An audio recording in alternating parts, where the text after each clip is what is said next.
अक्सर आपने किसी से ये कहते हुए ज़रूर सुना होगा कि अच्छे लोगों के साथ बुरा ही क्यों होता है, या फिर अगर मैं अच्छा हूँ तो भगवान मेरे साथ ही ऐसा क्यों कर रहे हैं। अगर गॉड एग्जिस्ट करते हैं, so why is there and so much of suffering.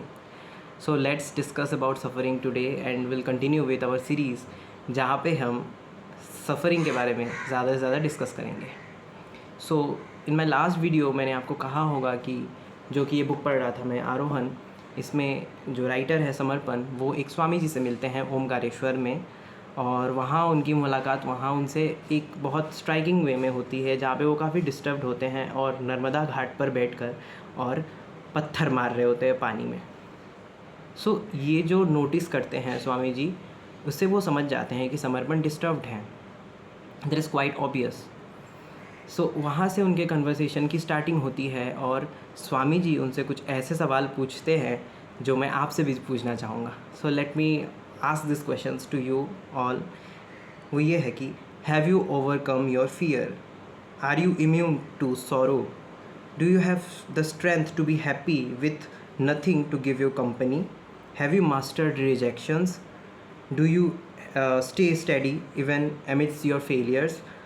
Have you overcome the urge to be the winner at all times? Don't you have ever felt loneliness at a party?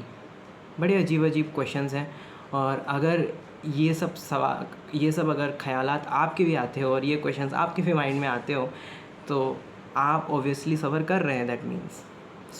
चलिए आगे बढ़ते हैं इसी topic को लेकर और discuss करते हैं कि if there is God, why there is so much of suffering. And अगर इतने सारे रिलीजन हैं तो आज तक सोल्यूशन निकला क्यों नहीं? वरना सबको तो हारमोनी में रहना चाहिए था, सब कोई शांति और शांत प्रिय तरीके से रहता, बट ऐसा नहीं होता है। While I was reading this book, I found out few reasons जो कि बहुत वर्दी लगा मुझे, और काफ़ी टू द पॉइंट उन्होंने आंसर करा है, जो राइटर है उन्होंने लिखा है। तो एक्चुअली राइटर जो थे समर्पण, वो जब स्वामी जी से यही सवाल कर रहे थे कि इतनी जो अशांति है, अगर इतने सारे गॉड्स हैं तो फिर ये रिलीजन है, तो फिर ये अशांति क्यों है? इसी पर स्वामी जी ने आंसर दिया कि कभी देखा है क्या कि हिंदुओं ने अपनों का ही खून बहाया हो रिलीजन के नाम पे? अगर तुम हिस्ट्री उठा लो, ठीक है, वो लोग हैं जो रिलीजन के नाम पे, I will quote this line, do please remember that there are two reasons for this bloodbath: political ambitions camouflaged under the mask of religion, या फिर fanaticism born of ignorance। मतलब कि जो रिलीजियस चोगा ओढ़ लेते हैं, जो रिलीजन का कपड़ा ओढ़ कर पहन कर और ख़ुद को रिलीजियस बताकर और एक्चुअली डिक्टेटरशिप करते हैं, और एक्चुअली वो सेल्फिश होते हैं, या फिर वो पागल जो खुद को ही नहीं समझ पाए, और वो क्या करते हैं, अपने ही इग्नोरेंस के चलते इतना सारा अहिंसा, जैसे टेररिस्ट वगैरह इतना सारा अहिंसा करते हैं। That was one of the thing which was clearly mentioned over here, जो मुझे बहुत अच्छे से समझ में आया। रेस्ट लेट्स टॉक अबाउट कि if God exist then why are good people suffering. The thing is that actually bad people also suffer, but the thing is that they are so much of ignorant. वो खुद के जो suffering है वो इतने ही ignorant होते हैं कि खुद के सफ़रिंग को भी समझ नहीं पाते। That is a big reason. मतलब ये रीज़न जो है, ये रीज़न बहुत कम लोगों को शायद समझ में आता हो, बट हाँ, मैंने देखा है एल्डर्स भी होते हैं, they are just asking this thing that why is that कि गॉड अगर एग्जिस्ट कर रहे हैं तो फिर गुड लोग ही सफ़र कर रहे हैं। एक्चुअली गुड लोग जो हैं, अच्छे लोग जो हैं, वो ज़्यादा समझदार हैं कि वो अपने सफ़रिंग्स को समझ पा रहे हैं, एंड द सफ़रिंग, जो अंडरलाइंग सफ़रिंग है, उसके पीछे का रीज़न भी वो खोजने निकल पड़ते हैं।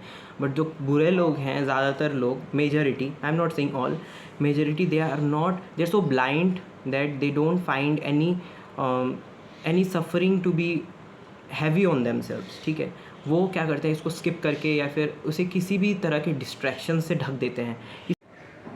यानी बुरे लोग अगर सफ़र कर रहे हैं तो due to their ignorance they don't understand their suffering. And इसीलिए आपने देखा होगा कि कुछ लोग जो होते हैं बहुत रेस्टलेस होते हैं, बहुत एंग्शियस होते हैं, but they don't understand their anxiety और बीइंग रेस्टलेस, और सफ़र कर भी रहे हैं तो वो उसे क्या करते हैं, ढक देते हैं। स्पेशली इन जेन ज़ी आपने ये नोटिस करा होगा कि मोस्टली हम क्या करते हैं कि we are just looking for certain kind of entertainment, सस्ता एंटरटेनमेंट भी चलेगा. So why is it that we need constant laughter and we are not peaceful with our own selves? ये क्वेश्चन तो हमें ज़रूर आना चाहिए था, बट हम शांति से बैठ कर ये सवाल अपने आप को नहीं करते हैं. But you know, contrary to that, अच्छे लोग जो होते हैं वो शायद सफ़र करते हैं but they are so much of sensitive about their suffering. So actually ये अच्छी चीज़ है कि अच्छे लोग जो होते हैं they are so much of sensitive about their suffering. और बुरे लोग जो हैं वो सफ़र करते हुए भी अपने सफ़रिंग्स को आइदर फील नहीं करते बिकॉज ऑफ देयर इग्नोरेंस, और या फिर और एक चीज़ है वो है कर्म साइकिल, जो ये कहता है कि उन्हें अगर पास्ट लाइफ में अच्छे अच्छे कर्मों से नवाजा गया हो, या फिर मैं इसे कहूँ ऐसे कि अगर उन्होंने अच्छा काम किया हो, एक्शन किया हो, सो उसका फल में भी अभी तक उन्हें बचा रहा है. तो अब भी अगर एट प्रेजेंट वो बुरे कर्म कर भी रहे हों, so maybe they are getting a good result, और maybe they are blessed, benefited और getting protected by their past deeds. इतनी अच्छी बात है, but still they don't understand their blessings. So eventually now if they are doing bad things, then इस जन्म में हो या ना हो, बट अगले जन्म में ज़रूर उन्हें उसकी सफ़रिंग मिलेगी. ये काफ़ी कंट्रोवर्शियल सी टॉपिक है और काफ़ी कंट्रोवर्शियल चीज़ है कि जो लोग अभी सफ़र करते हैं may be there past deeds were not good. आपने किसी बहुत सारे सेंट्स से सुना होगा ये बात कि मे बी तुम्हारे पुराने कर्म जो है वो अच्छे नहीं हैं, because of that now you are suffering, so उसे तुम्हें भोगना पड़ेगा. So you need to believe that. Okay, हर कुछ हम साइंटिफिक बोलकर और उसे क्वेश्चन करके हमारा माइंड जो है इतना एडवांस्ड नहीं है, आई मीन इतना एडवांस नहीं है जनरल पॉपुलेशन का कि उस डीप साइंस को समझ पाए. बट एक्चुअली यू नो, कर्म साइकिल जो है वो वर्क करता है, बहुत ज़्यादा वर्क करता है. And I too believe that अगर आप स्पिरिचुअलिटी को डीपली एनालाइज करें तो आप इस चीज़ को समझ पाएंगे कि एक्चुअली जो है हमारा जो कॉन्शियसनेस है, चेतना, जो हम फील करते हैं कि we exist, we are doing certain kinds of activities and we are feeling our self, this world, everything. तो इसका मतलब ये है कि each person, each individual is spiritual, right? Because उसके अंदर स्पिरिट है, though because of ignorance of this illusion around कि मेरे बॉन्ड्स, मेरे घर, मेरी जायदाद, मेरी संपत्ति, ये वो वगैरह, इसके वजह से उसके जो इंटेलेक्चुअल पार्ट पे एक वेल यानी एक पर्दा जो है वो आके और उसे ढक लेता है. Because of that he can't understand what is divinity, and वो कभी उसे समझ शायद नहीं पाए, इस जन्म में ना कर पाए, या फिर उसे बहुत सारे जन्म लगेंगे उस चीज़ को समझने में.